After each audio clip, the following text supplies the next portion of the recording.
대표팀 오늘 경기했는데, 감독님 만족하시는 경기였는지, 어땠는지. 와서 이제까지 체력 훈련하면서 팀 전술을 하지 못했지만 Nah, oke teman-teman, kali ini saya akan kembali lagi yang membahas mengenai kabar terbaru dari timnas Indonesia, dan di sini pun saya akan fokus ya mengenai kabar di Piala Asia. Nah, saya tadi malam juga sempat update ya mengenai perkembangan pemain yang fix untuk membela timnas Indonesia. Ada dua pemain yang ini ternyata final ya, keputusannya sudah final dan ini sudah dicoret. Tetapi walaupun dicoret, dua pemain ini ya, ini masih tetap bergabung bersama timnas di sesi latihan dan juga mengikuti agenda-agenda timnas sampai Piala Asia selesai. Artinya hanya tidak bisa bermain saja, tetapi sebagai seorang pemain profesional tentu rasa ingin berpartisipasi di Piala Asia tentu masih ada. Ya, ini adalah sosok Arhan Fikri dan juga Sadil Ramdhani. Keputusan untuk mencoret Arhan Fikri mungkin sudah ini tonton ya, bisa kita terima ya. Mungkin sebagian netizen terima, tetapi ada juga yang memang ini memang agak sedikit juga belum bisa diterima sosok Sadil Ramdhani ini dicoret. Nah, ini memang menjadi apa ya, problematika, dan menurut saya di sini saya melihat dari beberapa informasi bahwa alasan sosok Sadil Ramdhani dicoret ini juga menurut saya sangat rasional. Mengapa demikian? Jangan lupa untuk membantu channel ini, silahkan kalian tekan tombol like, komen, dan juga subscribe, serta tekan tombol loncengnya agar kalian selalu mendapatkan notifikasi dari video-video saya selanjutnya.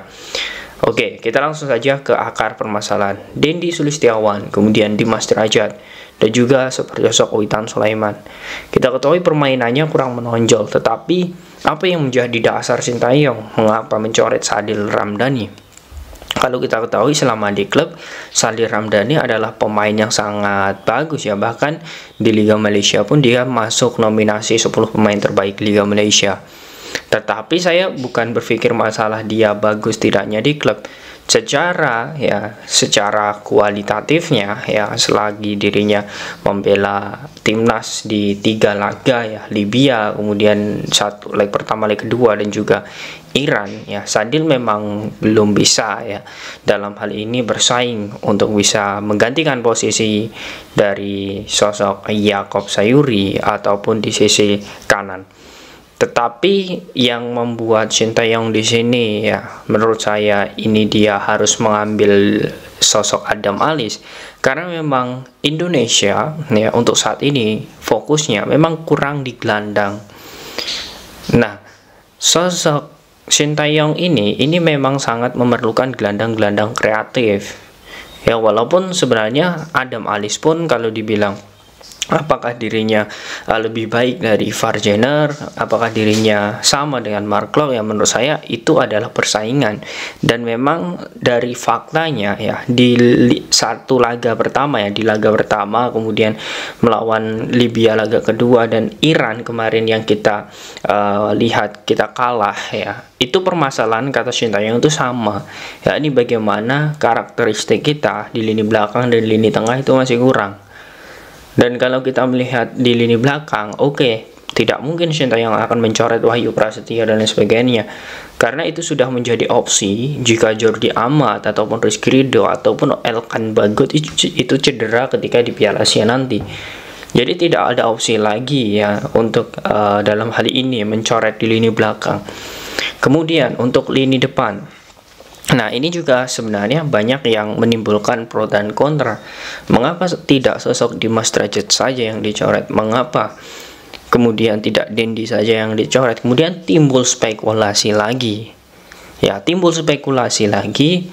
Ini adalah sosok Dendi yang dikatakan titipan ya. Itu timbul lagi spekulasi, dan seperti ini yang menurut saya ini akan mengganggu kualitas dan juga performa timnas Indonesia di Piala Asia jika dalam tanda kutip netizen selalu ya dalam hal ini ya selalu menjudge pelatih dan lain sebagainya. Kita biarkan saja ini skema yang memang menurut saya ini memang diinginkan Sintayong, dan pencoretan Sadil saya yakin melalui pertimbangan yang matang-matang, bukan semerta-merta karena ketidaksukaan antara pemain dan juga pelatih. Karena kalau dilihat memang Sadil ya itu sudah bagus ya bersama klub dan juga bersama timnas beberapa event. Tapi kalau kita melihat untuk saat ini ya, ini memang kebutuhan timnas itu memang di sektor gelandang. Jadi menurut saya wajar saja jika Shin Tae-yong ini mencoret Sadil Ramdhani kemudian menggantikan sosok Adam Alis.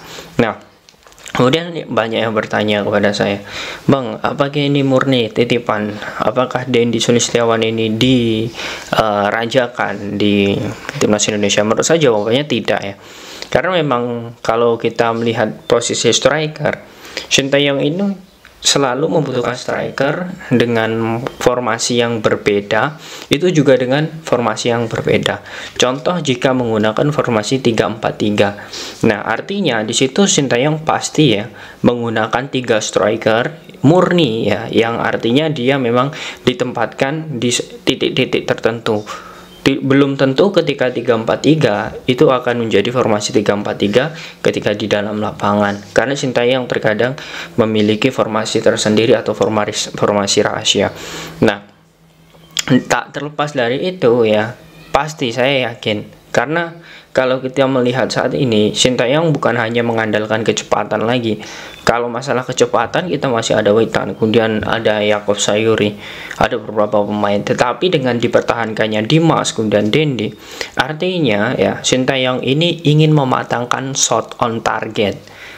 Ya, artinya di proses latihan ya, latihan timnas Indonesia, saya yakin beberapa striker kita itu sudah dilatih semuanya untuk supaya matang ketika di Piala Asia nanti. Jadi masih banyak alasan ya, dalam arti ini banyak penyebab kenapa Shin Tae-yong lebih mempertahankan striker. Karena striker menurut saya memang masih menjadi PR, dan PR itu dilakukan ya, atau dibenahi di waktu latihan. Dan ini memang sudah menjadi strategi. Lagi-lagi pencoretan Sadil ya, ini bukan berarti saya membela Shin Tae-yong ataupun saya pro dengan kebijakan yang ada, tetapi saya mencoba berpikir rasional dengan kebutuhan timnas yang ada, dengan skuad timnas yang ada, dan juga beberapa evaluasi hasil pertandingan kemarin. Nah, bagaimana menurut kalian teman-teman dengan Sadil Ramdhani yang dicoret? Apakah kalian sudah sangat yakin dengan 26 pemain yang dibawa Shin Tae-yong yang akan berlaga di Piala Asia ini bisa untuk bersaing di grup D nanti? Silahkan kalian tulis di kolom komentar.